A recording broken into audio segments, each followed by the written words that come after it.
I thought I had more time.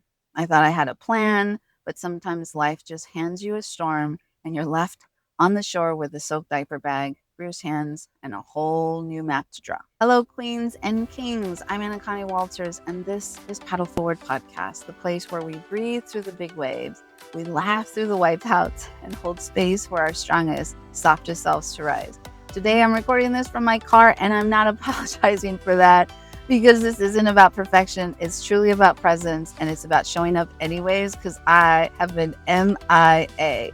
So grab your tea, your toddler's half-sip juice box, or whatever's keeping you afloat. Grab your metaphorical paddle, and let's dive in.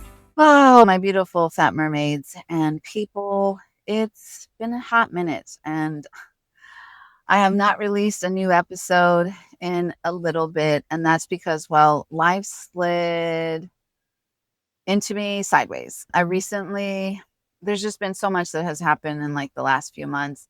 I lost a major contract that was truly my main source of income. And so a long wind down, no slow fade. It just kind of was like a few days notice and I had to readjust because I thought I had more time. I thought I would have space to just like pivot and figure things out and I didn't. And so um it when it happened, I was like just letting it roll off the shoulders and downplaying it. But when I really allowed the time to let what happened sink in, it felt like this in the face. Like I got slapped and I got spun around. And honestly, it was a little scared because I was really relying on that main source of income. And many of you guys know who have been listening for a while that I'm not just running a brand. I'm trying to figure out how to self-sustain, how to feed my family. I'm also raising a toddler as a first-time mom, and I'm doing my best with my time, my energy, and everything's just been hands on deck. And the crazy thing is that since we're on the subject of hands, I also recently injured mine, like really bad at a park. It was a few weeks ago and it was raining. We were stir crazy. I needed to get my toddler outside.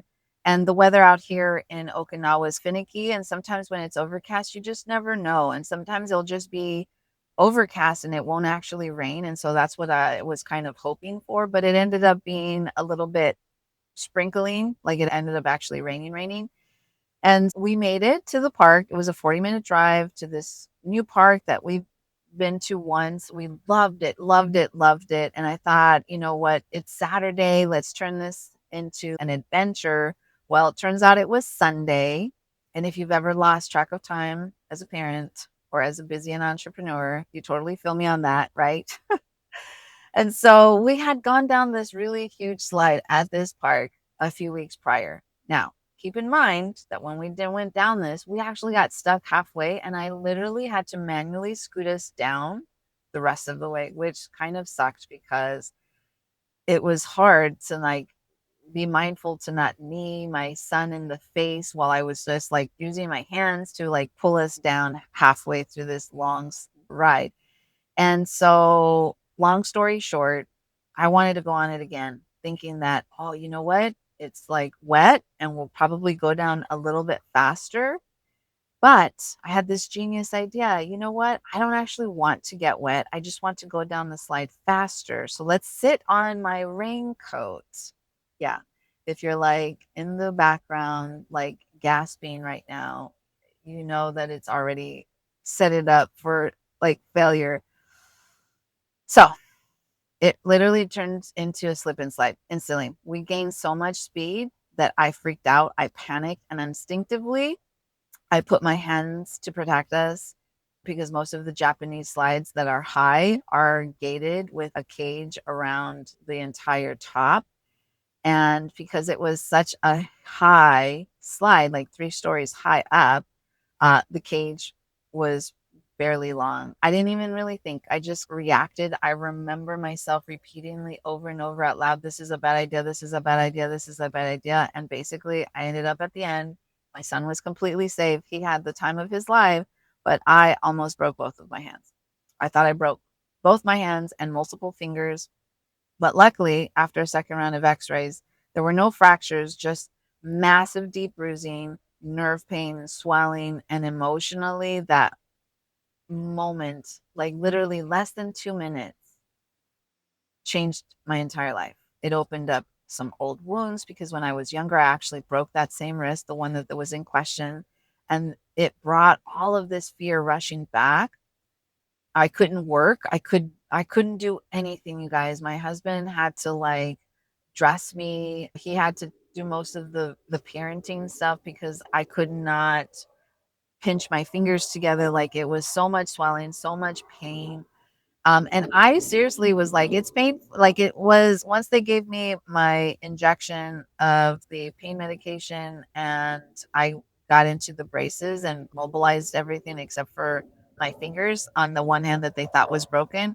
Then I just was like, okay, the other one's not broken. No excuses. Like I started going home and I was doing like laundry. Sorry, there's a jet flying over because I'm next to the Air Force Base. Literally, I'm doing this in my car. Like that was no joke. And I just when I know my stress patterns, I know I've burnt out from nursing. You guys, most of you guys know my story that I suffered from adrenal fatigue. I got diagnosed at 25 with two heart conditions because I was not good at stress management. And I know that my go to is to stay busy. I deflect by staying busy so I don't have to deal with any emotions or deal with the situation or whatever. And so what did I do when I got home? I started doing laundry. I started cleaning. I started reorganizing my son's like toy box. And it was hard. Like my husband was really irritated. He was like, "You need to sit down and stop moving." And I just was like insistent, like, no. And then eventually all the adrenaline from the day, the hours of being in the emergency room, until we got discharged from the hospital, it started, and then the pain medication relaxing me, and then the pain going away. Then it all started to like settle in. I was exhausted, and then I just had no choice but to just sit and take it easy. But the difference between then and now is that I noticed the pattern. I didn't push it down. I just let the emotions that were coming up rise. I meditated, I journaled, I mothered myself truly through it. And then I realized that it's just it isn't about injury, it's about our capacity. It's about being a mother, a provider, and a visionary and realizing how close the edge is sometimes because then it felt like it was about, grieving what shifted, but also trusting that something else is being born in it. Because believe you me, I had these few days where I was literally sitting there replaying every single moment and like what was going through my head and like being super mean to myself. Like, you are an awful parent. You are like so reckless and all these like awful thoughts about like to myself. And then I was like, no, no, no, Anacani, like, let's just let those emotions come, like, acknowledge them, and then just let them go. Because if we attach ourselves to any of these, it's just going to be awful.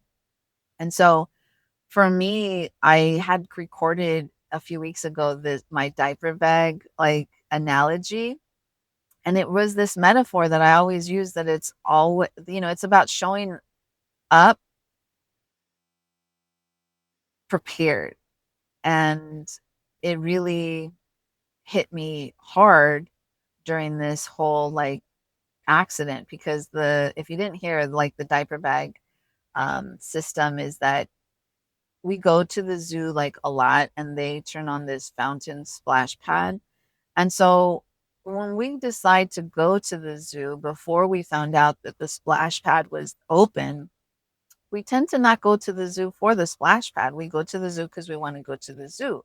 But I always pack a change of clothes, some wipes, a towel just in case because I've lived enough as a mom to know that anything can happen. And the best way to parent and frankly to live is just to prepare for the unexpected with softness and not fear, because it really does remove that fear mindset when you know that if it happens, it's going to suck, it's going to be scary, but you actually have a plan. You actually have things in your trunk or your diaper bag. And so, even though I wasn't planning to lose that contract, even though I didn't expect to need a break from like my brands or to be typing emails with one finger and my thumb of all the fingers, which no offense to my thumb, it's super important, but it's not the best typer. Let's just put it that way. I've packed my metaphorical diaper bag. I've created other paths. I've left room for plan B and C and those rest stops along the way now because that's what I'm learning. Don't have all your eggs in one basket. Like it sucked, but it's like, had this been at a higher, like more higher income and the stakes were higher, I'd be in fucking trouble right now. Excuse my language. Muffin ears if the babies are in the car. I'm sorry. And so it really was like a wake up call for me of like, now let's look at everything else and what are we not prepared for? And this whole experience reminded me of like matrescence, that slow, sacred becoming that we don't talk enough about, and how you can feel like you're failing when you're really just in a transition period, how falling apart can actually be a sign that you're falling into something more aligned. And it's okay to pause your visibility, your offers, your everything, and still trust that you're moving forward. So I'm here. Yes, I'm slower, but I'm learning to be more softer, more intentional, and more aware of what's going on within my body and my world. And if you've had like a similar pivot lately, or something fell through, or your energy or your body or your plans just aren't what you expected in this season of your life, I want to remind you, you are not broken. You are not late. You are becoming. So I want you to go ahead. I want you to pack your diaper bag anyway, even if you're not sure what's going to be the weather, like what the weather's going to be like or what life's going to be like. Even if you don't feel ready, even if you're still bruised from the last trauma and accident, we fall, we float, and we rise. That's what we do. At least that's what I want you to do here when you're listening and hanging out with Anacani at the Paddle Forward podcast. I want you to keep paddling forward, even if you're doing it from the car with one hand and a whole lot of love and grit. And know that I'm super proud of you. And I want to thank you so much for listening to this truly imperfect podcast because I've missed you and I want to keep showing up. So until next time, continue to be you, continue to be beautiful, and keep paddling forward. I will catch you in the next episode. Thanks for paddling through this episode with me. If today's conversation moves something in you, share it. Tag me at Anacani Walters or at Fat Mermaids, or drop a review to help this ripple reach more hearts. Remember, healing isn't linear. Wellness isn't one size fits all, and you don't have to navigate any of it alone. Keep breathing, keep trusting, and no matter what wave you're riding, keep paddling forward. I'll meet you here next time.